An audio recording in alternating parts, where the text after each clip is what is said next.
Hi, welcome back. I am Camille with On William Street, and this week we're going to talk about negative space and how to come up with designs and quilting plans for specifically negative space on quilts. So a few weeks ago we sent out a survey and we asked our audience, what are some of the things that would be most beneficial to you? And this was the one that was the most requested tutorial and help in this area. And I was actually really glad that you guys chose this one because I absolutely love negative space. I actually sometimes get irritated when there's piecing to break it up and I have to work around that. It can really be a lot of fun, but it can also be very overwhelming. So in this video, I'm going to go ahead and give you 4 different ways to kind of approach it and to help you break down that space and to make it a little bit easier to come up with your quilting plan for all that negative space.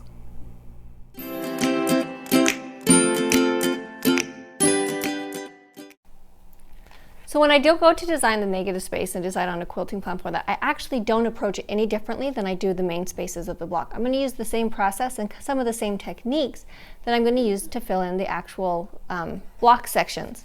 So I'm always going to start with a printout. So you can see here I have a couple different printouts. These are from EQ8. It's the software that we use to finalize most of our quilt designs. It's great. So, and you can get these nice flat layouts. If you don't have this though, you can always take a picture of the quilt, hold it up, have someone snap a picture. And this is something that I always use when I'm designing. As you can see, some of them I've left it out and you just get the final quilt. And a lot of times I'll do this if I have a lot of negative space.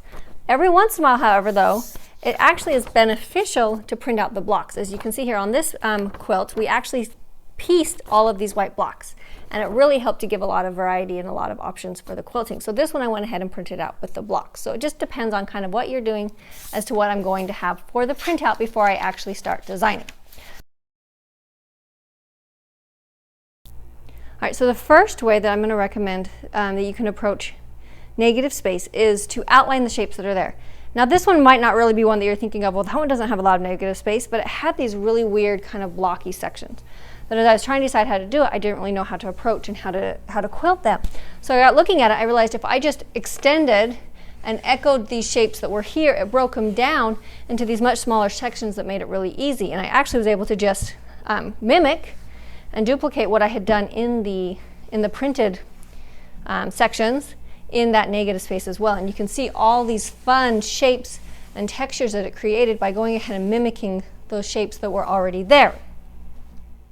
So on this quilt I did kind of the same thing but on a little bit of a bigger scale. This one had just this one big central element, but it had these kind of corners in different areas of this negative space, and I went ahead and again just went ahead and outlined the shape that was there. This one I really took it to the extreme and I just outlined and outlined and outlined some more and filled those areas in with those sections. So it filled in all of these white sections and it really accentuates and draws a lot of attention to this big central element.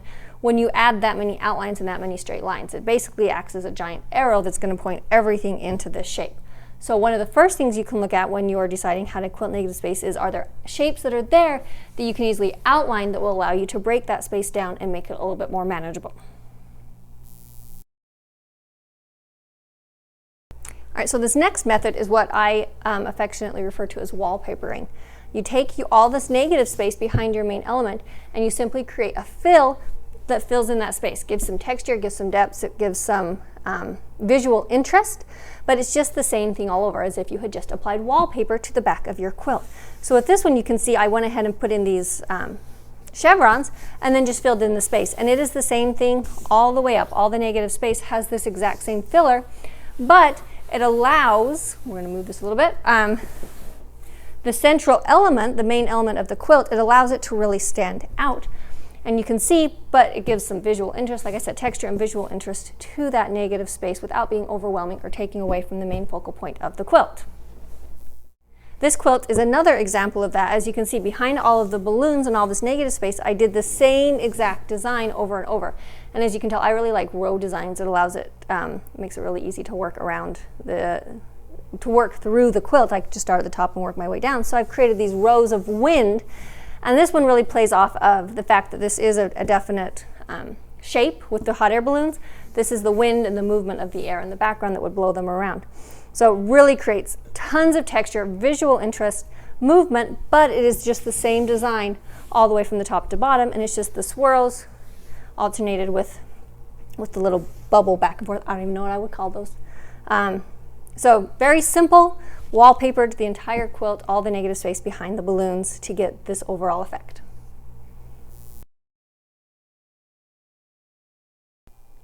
Okay, so this quilt, I actually just did a video on the entire quilting plan and how I came up with it. So if you want more in-depth on this one, go ahead and go find that one and watch it.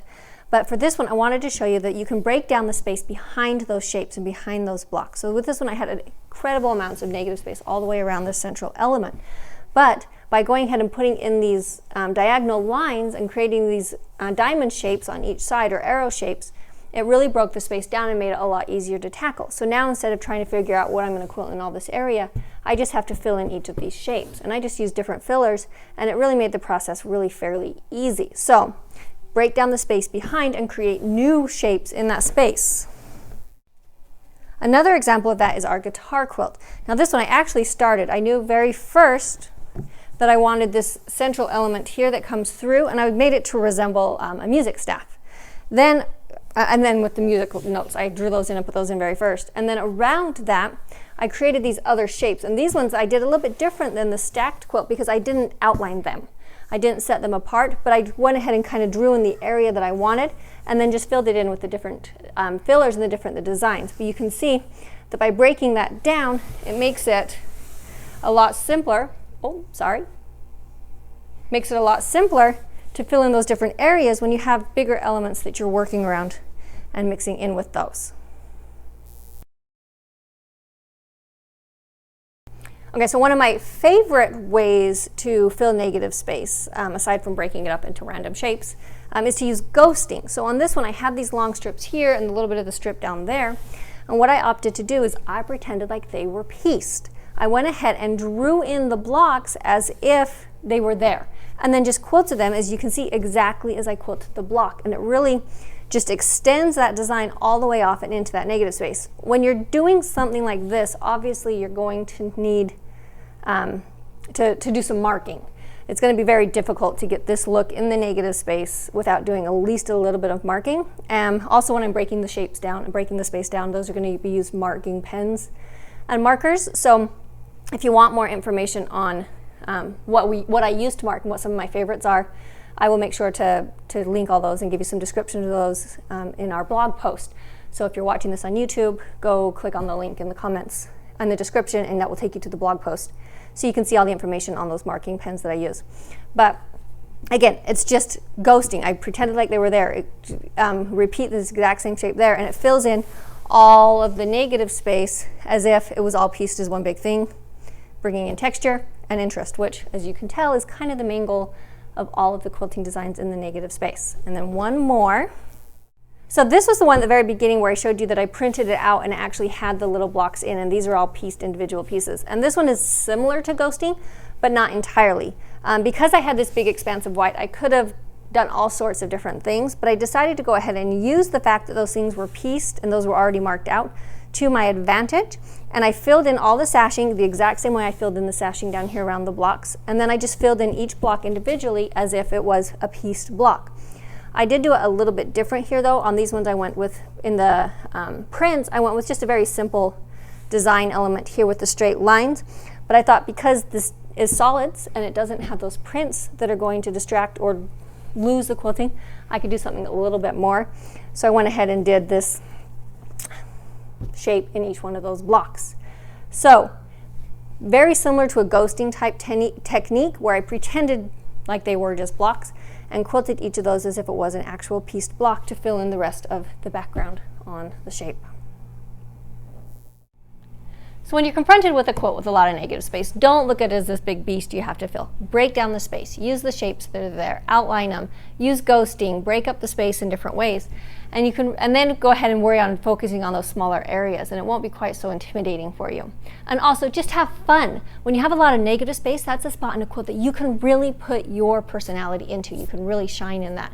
And it can be so much fun to fill in and to figure out how you're going to draw that. So go ahead and get a piece of paper out, get your printout or your photo of your quilt and just sketch and doodle and have a lot of fun. See what you can come up with.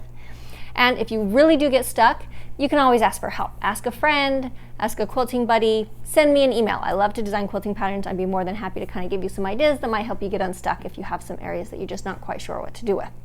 So we hope that you have a fantastic week quilting, and as always, make sure that you subscribe and like the video if you found the information useful. Leave us a comment if you have any questions, and make sure to check us out on Facebook and Instagram, where we share things every day and all the fun things that we're working on and tips and suggestions that we have.